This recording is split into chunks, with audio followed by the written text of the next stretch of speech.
प्रधानमंत्री नरेंद्र मोदी ने देवभूमि उत्तराखंड में गंगा की धरती तीर्थ नगरी से देश के 27 राज्यों व 8 केंद्र शासित प्रदेशों में पीएम केयर्स फंड से स्थापित 35 पीएससी ऑक्सीजन प्लांट जनता को समर्पित किए।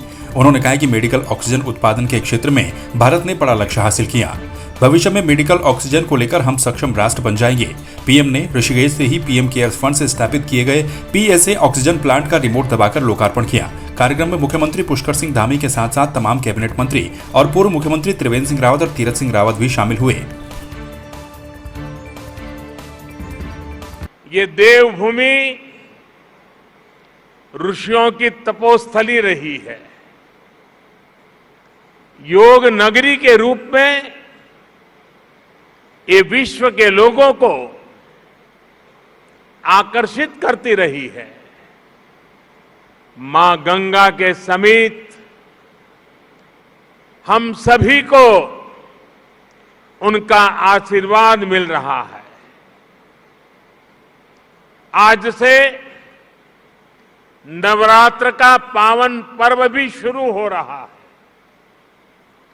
आज प्रथम दिन मां शैलपुत्री की पूजा होती है। मां शैलपुत्री हिमालय पुत्री है और आज के दिन मेरा यहां होना, यहां आकर इस मिट्टी को प्रणाम करना, हिमालय की इस पवित्र धरती को प्रणाम करना, इससे बड़ा जीवन में कौन सा धन्य भाव हो सकता है। उत्तराखंड की दिव्य धरा ने मुझ जैसे अनेक लोगों के जीवन की धारा को बदलने में बड़ी भूमिका निभाई है। यह भूमि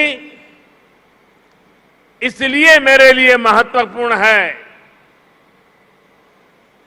इस भूमि से मेरा नाता मर्म का भी है, कर्म का भी है,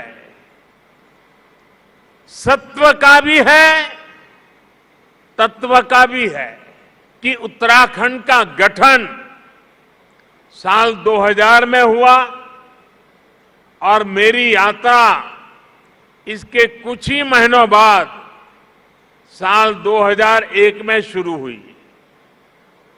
साथियों, सरकार के मुखिया के तौर पर पहले मुख्यमंत्री और फिर देश के लोगों के आशीर्वाद से देश के प्रधानमंत्री पद पर पहुंचना, इसकी कल्पना मैंने कभी नहीं की थी।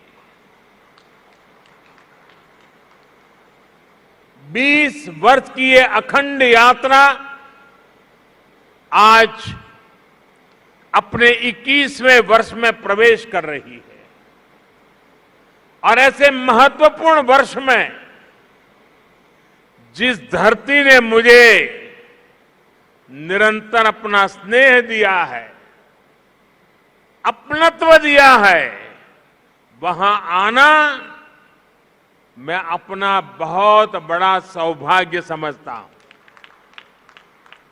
आज माननीय प्रधानमंत्री जी ने देशवासियों की सुरक्षा एवं सेवा के लिए राष्ट्रव्यापी जीवन रक्षक ऑक्सीजन प्लांटों को समर्पित किया है।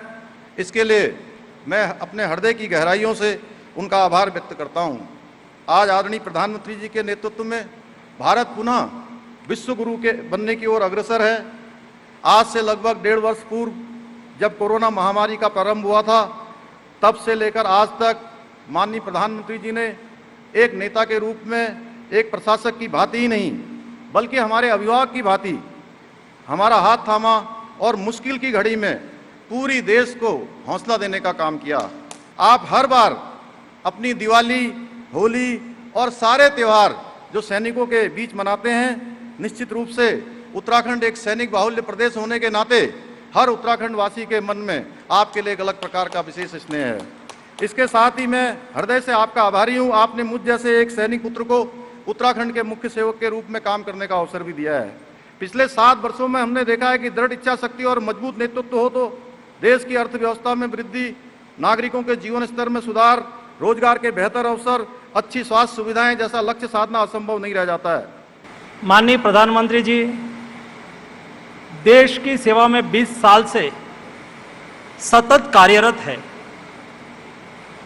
देश की जनशक्ति को प्रधानमंत्री जी ने पहचाना और इस जनशक्ति की ताकत को महसूस करके मोदी जी ने सबका साथ, सबका विकास, सबका विश्वास और सबका प्रयास ये सूत्र दिया। ये देश में ही वैक्सीन निर्मित हो, इसलिए मोदी जी ने देश के वैज्ञानिकों पर भरोसा किया, उसको प्रोत्साहित किया और ये देश का ये इतिहास रहा है। यहाँ दुनिया में कोई वैक्सीन का आविष्कार होता है 5 साल, 10 साल और 15 साल के बाद ये वैक्सीन देश में आता था। जब कोविड का संक्रमण चल रहा था उस वक्त मोदी जी ने देश की फार्मा कंपनी को प्रोत्साहित किया, उस पर भरोसा किया, उसके साथ प्रत्यक्ष मीटिंग की और हमारी फार्मा कंपनी काम पे लगी, वैक्सीन उत्पादन में लगी। मोदी जी ने कहा कि हमारे देश की जरूरियात को पूरा करना है, लेकिन हम वसुधैव कुटुंबकम की धारणा में मानते हैं, इसलिए हमें हमारी जरूरियात को पूरा करके दुनिया को मदद करनी चाहिए।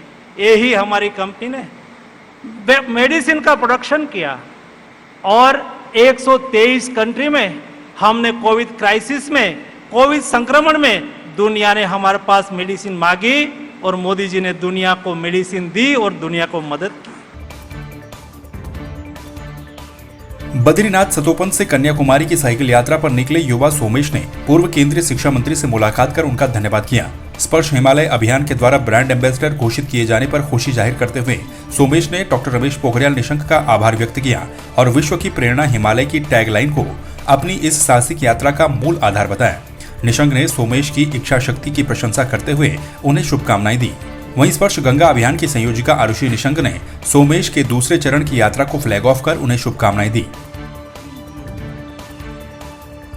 टिहरी में उत्तराखंड जन एकता पार्टी के केंद्रीय अध्यक्ष और पूर्व मंत्री दिनेश धनाई ने नकोट में चुनाव कार्यालय का उद्घाटन किया।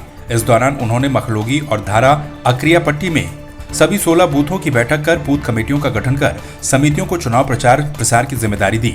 धनाई ने कहा है कि आपसी मतभेद मिटाकर सभी कार्यकर्ताओं को लगन और मेहनत से पार्टी के लिए काम करना होगा। देखिए ये नकोट क्षेत्र के जो हमारे मखलोगा पट्टी और धारा क्रिया के ये 16 बूथ है। 16 बूथों का जो इन्होंने गठन किया था, आज वो जिम्मेदारी बूथ के जो कमेटी के जो पदाधिकारी हैं, जो सदस्य हैं, उनको जिम्मेदारी दे दी गई है कि अपना बूथ सबसे मजबूत आपको करना है। और आज कार्यकर्ता जोश और उत्साह के साथ आज आए थे, मैं इनका आभारी हूँ। और जो आने वाला जो चुनौती हम सबके सामने, हम सबके लिए, हमारी आने वाली पीढ़ी की जो नौजवान हैं, जो भविष्य हमारा, उनके लिए जो चुनौतियाँ हैं वो चुनौतियाँ हम सब ने स्वीकार की है। और उन चुनौतियों को पार पाने के लिए हमें 2022 का जो चुनाव है उसको मजबूती के साथ लड़ना है और जीतना भी है। बीजेपी के द्वारा चलाए जा रहे सेवा और समर्पण कार्यक्रम के तहत बीजेपी लोकसभा सांसद और उत्तराखंड की सहप्रभारी रेखा वर्मा के गढ़वाल भ्रमण के दौरान पौड़ी के कोट विकासखंड के सीता माता समाहित स्थल फलसवाड़ी में स्वच्छता अभियान कार्यक्रम किया गया। कार्यक्रम में सफाई अभियान चलाया गया और पॉलिथीन समेत अन्य कूड़ा साफ किया गया। हमारे जो सहप्रभारी हैं उत्तराखंड की और आदरणीय सांसद जी हैं, उनका ये विचार था कि हमने कोरोना काल में जो हमारे पर्यावरण मित्र हैं, इन्होंने बहुत अच्छा काम किया है। इस निमित्त लगभग पौड़ी में कम से कम 50 जो हमारे पर्यावरण मित्र हैं उनको आज सम्मानित किया गया।